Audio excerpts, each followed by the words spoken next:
Eagles, kind of a rough start to the season, but boy, they are cooking right now. 5 straight victories, second best point differential in that 5-game stretch at plus 82 behind the Lions. According to Saquon Barkley, the team maintained their confidence through the tough opening to the season. I think you guys made it seem rocky. No offense. I mean, you guys are doing your job, but panic outside of the locker room kind of, it was from outside the locker room. It wasn't in here. We had no panic. We kind of treated it like the preseason games, to be honest. That was kind of the mindset. He was like, all right, we're done with preseason. Now let's go get things shaking. I like him. Yeah. So they had the bye after the Tampa loss. Remember, no A.J. Brown in that game. They come back healthy. They beat Cleveland, don't cover, smash the Giants, destroy the Bengals, really pummel the Jags, but then hold on. And then they embarrass the Cowboys. This is a good 5-game stretch. They've gotten heavy to the run. Not a lot of Jalen Hurts passes in the red zone. Remember, early season turnovers. And A.J. Brown's healthy. They could. I would love to see an Eagles-Lions playoff game. That would be awesome. Well, I think that's what we're going to get. That's what it feels like. Are you counting out the Niners? I kind of am. Okay, you go ahead and do that. Let me know how that works for you. But count the Niners out at your own peril. J-Mac. All right. Let's talk. We're not talking Niners. We're talking Eagles. I want to get back to. Hold on. Let's see. There we go. First off, I do love Saquon. He's so Philly, man. It's crazy. It just goes to show you it's a shame how drafts and free agency can work. How these players can get kind of trapped on a team. I mean, if Saquon got drafted to the Eagles, I mean, his whole career is just completely different, right? I mean, it's just he's probably a Super Bowl winner. So it's just kind of crazy that he had to waste so much of his prime and his personality, his joy, his eliteness with the New York Giants. That's a bummer. I mean, listen, he still got paid a ton of money, so I don't feel too bad for him, but it still is a bummer. But I want to talk about this because a bunch of people in the comments are saying this, that, okay, right, they're 5-0, their win-loss record, tied for first, second, as you can see, point differential, yardage differential, turnover differential. And they're like, well, they've only played bad teams. Look at their record. And someone in the comment section was like, they beat this team that's 2 and whatever, 3 and whatever, 1 and whatever, right? And it's like, okay.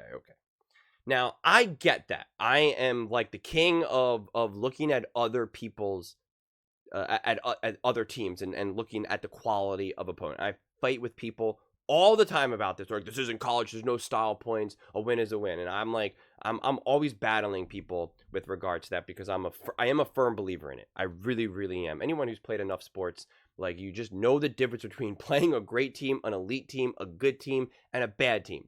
There's a difference. Not all wins are equal. I do not care what anyone has to say about that because it's just the most obvious thing ever.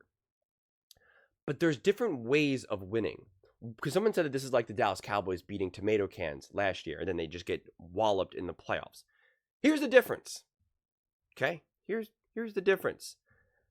One, the Dallas Cowboys haven't been to an NFC Championship game in 30 years. And certainly their roster, with their quarterback Dak in those years, has never proven to be able to legitimately step up and play great against another great team in the playoffs. Whereas this Philadelphia Eagles team, for the most part, except for a couple extra weapons and extra pieces that make them even better, literally went to a Super Bowl. Jalen Hurts balled out. AJ balling out. Devontae balling out. The defense balling out. The O-line balling out. So, let's understand what we're seeing here. Not to mention, outside of maybe the Dallas Cowboys, I'll say, a lot of these wins that they've been able to rip off wasn't necessarily just 100% taking advantage of a team that was bad. It wasn't like, look at all these missed tackles. Look at how this offensive, how their pass rush could not make Jalen Hurts uncomfortable at all. He had all day in the pocket. That wasn't the case. When you rip and destroy a bad team, and it's because that team is just so weak for such obvious reasons that you can just exploit drive after drive after drive, then yeah, I think some of those numbers and the wins can look a little different. They could be inflated. That's what we had seen the Dallas Cowboys do in years past. That is not what we see the Philadelphia Eagles do. We see them play Philadelphia Eagles football. They're doing what makes them special. Having a balanced offense, having not to rely so heavily on Jalen Hurts, having Saquon Barkley be the beast that he is, right? Utilizing A.J. Brown and Devontae and spreading the ball around. It's a different approach here. They're not just feasting on bad teams and putting up points and getting wins. They didn't force, a million turnovers against, say, like, I don't know, man, like the Giants or the Browns or whatever. And so now they had a ton of extra possessions and short field, and now they were able to just feast off points. Don't get me wrong. Some of that is relevant within a 5-game stretch, of course, right? It's not like they didn't have 0 turnovers in terms of forcing turnovers in that stretch, but they weren't able to pile on. And again, what you've also saw with the Dallas Cowboys in years past is that they would absolutely annihilate a team, and all of those numbers would be juiced up. So now when you look at it over a 5-game stretch and you could see, point differential, yardage, turnover, you would see so much of that would come really from like 1 or 2 games and the rest. That's not how these games unfolded. That was not the story of the Bengals. Like the Bengals game, look what the Eagles did to the Bengals versus look what the Ravens did to the Bengals. So if we want to use the Bengals record as a frame of reference of why they're bad, I disagree. I think the Bengals are actually a good team. Yeah, their record is their record. I get it. I do. I understand it.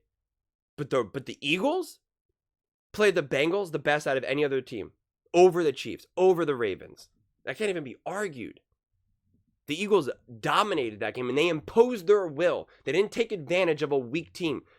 Joe Burrow, that offense has been flying high. And the Eagles handcuffed them. That's a real thing. The Giants have not been this great team, but they still convincingly beat them better than other teams. Same thing with the Jacksonville Jaguars as well. The Jacksonville Jaguars, most of their losses were 5 points or less. So they've been in these games. Their defense was ranked 9th. Only giving up 111 rushing yards. Their defense for their run defense. And yet we all know how that worked out for Saquon. I mean, it was just pure domination from the run game. So even what those bad teams did special, or what made them at least like an NFL team, what made them at least like somewhat competent, like the Jacksonville Jaguars having the 9th best run defense, the Eagles say, okay, that's cute. We're still going to dominate you. We're still going to put up over 200 yards or whatever it was. We're going to have an insane highlight reel that will live forever in the NFL with Saquon doing his reverse hurdle. Like, those are the differences. That's the difference. So we can compare it to the Dallas Cowboys of the past. We can say, oh, they're only beating bad teams. But you have to look at how they're winning and how they're playing. The way they're winning and the way they're playing is not hiding their deficits. They're not beating bad teams, and it's now giving us this fool's gold perspective. That's what happened with the Dallas Cowboys. That's what happened when you lack leaders and culture. That's why you see the Dallas Cowboys get rocked in the playoffs and collapse versus the Packers. That is not what you see with the Philadelphia Eagles. The Eagles literally have championship pedigree. You can't say that about the Dallas Cowboys or any of some of these other teams that only beat bad teams. I think people are too focused on what the Eagles looked like when they first started the season, which I got news for you. Virtually every single team out there looks completely different than what they did those first few weeks. That's just a fact. And also how they played when they were badly injured. People just can't get the Bucs game out of their mind, and they can't get the Falcons game out of their mind, even though they had that game won. And then take that, combine that with a few weird sound bites and moments with Nick Sirianni and barking at fans, and they're just like, oh, this team, not good. Yeah, they're winning, but look who they're winning. Look who all these teams are winning right now, beating. I mean, everyone's celebrating and popping champagne for the Kansas City Chiefs for beating a rookie quarterback at home. Like, last time I checked, beating rookie quarterbacks was supposed to be a give me, especially for a back-to-back Super Bowl champ. You're not supposed to lose those games. Those games are supposed to be easy. Look what the Ravens did to the Broncos. So, you know, we got to be careful with when we want to playing good teams versus bad teams. And again, even when I broke down the Cowboys-Eagles game, I emphasized, hey, they're not a good team. But when we're looking at this as the greater picture as a whole, because that's why I don't take a lot of stake in the Cowboys game and forcing turnovers off of Cooper Rush and Trey Lance, right? Like, that doesn't mean anything to me. But when you lay on a huge hit and force a fumble off established player, well, that's different. That's different. Getting interceptions off Cooper Rush is like, nah, that's cool. I'm happy that those guys get to have those moments. But like, yeah, get interceptions off of like Lamar, Josh, Jaden, Dak, right? Like that's what you want to see. So it's all about a balance. It's all about trying to see the reality as accurately as you can. But those are just my thoughts. I'd absolutely love to hear yours. What do you guys all think about the Philadelphia Eagles? Do you think this team is for real, or do you think that they're fool's gold? Let me know in the comments below. I read every single comment, so whether you agree with me or disagree with me, either way, let's get in some discussions, let's get in some fights, but ultimately, let's just have some fun. And please do consider subscribing. We're building an amazing community here, and I'd absolutely love to see you part of it. Thank you so much, and see you next time.